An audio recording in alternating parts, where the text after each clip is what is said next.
Bonsoir, chers amis. Aujourd'hui, je viens vous parler de la mort au foyer. La mort au foyer est une réalité. Mourir tôt au foyer est une réalité.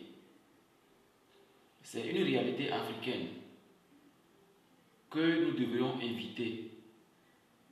Et pour éviter cette réalité, il faut comprendre l'homme et la femme au foyer. J'ai tendance à dire, quand on se marie, c'est à ce moment qu'une nouvelle école commence.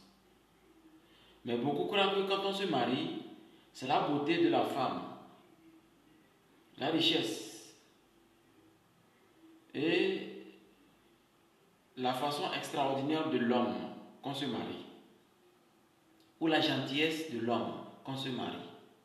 Non, vous vous mariez pour découvrir. C'est les raisons pour lesquelles la femme doit prendre son mari comme son mari. Prendre son mari comme son ami. Son ami avec qui il doit partager des idées. Parce que quand l'homme revient du travail, il a envie d'être au repos, au calme. Il n'a pas envie de trop parler. Quand l'homme a des difficultés, il n'a pas envie de trop parler. Mais la femme qui veut toujours surveiller l'homme va voir cet homme aller dehors. La femme qui veut toujours contrôler l'homme va toujours échouer parce que l'homme fera toujours le contraire. Et les paroles prononcées au foyer sont très spirituelles, très vivantes, capables même de tuer l'homme, de diminuer le sexe, le pouvoir de l'homme, le pouvoir du sexe de l'homme. Ce qui fait que déjà à 45 ans, 50 ans, certains hommes disent que le sexe ne fonctionne plus. Parce qu'il y a eu trop de paroles négatives sur l'homme. Parce que l'homme est électrique. Et le pénis de l'homme est électrique. Alors que la parole est constituée de l'électricité et du magnétisme. Donc faites attention, vous les femmes au foyer, et ne dites pas n'importe quoi sur votre homme, pour risquer de le diminuer sa force. Et les hommes qui sont très mystiques, c'est-à-dire qui aiment chercher, comprendre la femme, vont toujours vous quitter, aller trouver une autre ailleurs. Mais une autre pour faire quoi?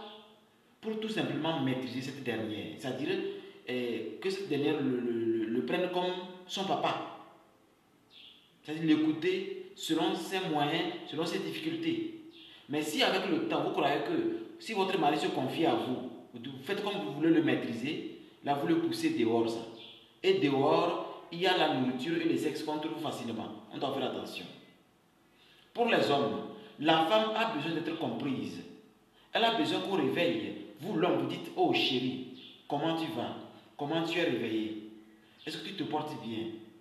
Ah, ta robe là, elle est belle. Ta culotte là, elle est jolie. Tu veux quoi aujourd'hui? Je t'ai amené une fleur. Comment tu vas? Au cours de la journée, de temps à autre, appelez à la maison. Saluez, voir comment les enfants se portent. Voilà comment madame se porte. Et évitez n'importe quelle parole. Parce que quand vous vous disputez et vous dites n'importe quoi, vous énervez la femme, sa nature divine devient obsolète. Ce qui fait qu'elle développe en elle des kystes, des fibromes.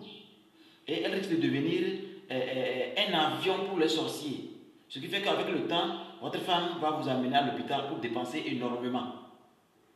Donc je crois que le foyer est un lieu où on peut développer la spiritualité comme il se doit. On peut développer la spiritualité comme si on veut que l'humanité tout entière ne vive plus ce qu'on a vécu. L'humanité tout entière ne vive plus ce que vous avez vécu. Ce sont ces idées-là qui permettent à Dieu de vous bénir sans que vous ne demandiez. Mais si chaque jour, vous pensez à vous, votre femme, à votre ventre, à vos bières, à vos désirs, chaque jour, vous ne pensez pas à l'équilibre du monde entier, à l'harmonie du monde entier, la santé universelle. Vous allez voir que vous allez commencer à vieillir jeune. Vous allez commencer à diminuer la force de votre esprit. Vos pouvoirs vont diminuer. Même certaines capacités que Dieu vous a données, Dieu les reprend parce que c'est inutile. Le foyer est sacré. Faites attention à vos paroles au foyer. Faites attention. Toi, l'homme, même si tu donnes ta femme 10 millions par jour, ce n'est pas un objet.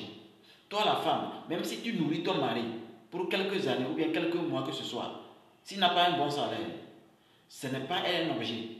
Ce n'est pas une pièce de monnaie qu'il faut mettre dans la poche. Les femmes ont toujours tendance à mettre l'homme dans la poche. Vous allez me dire comment? Oui, le fait de vouloir toujours contrôler tout, surveiller tout, vous allez rater tout. Faites comme Dieu. Faites comme si vous ne pouvez rien maîtriser. C'est comme ça qu'on maîtrise tout. Je vous remercie. C'était l'école spirituelle ambiante pour votre équilibre, pour votre bien. Restez toujours bénis.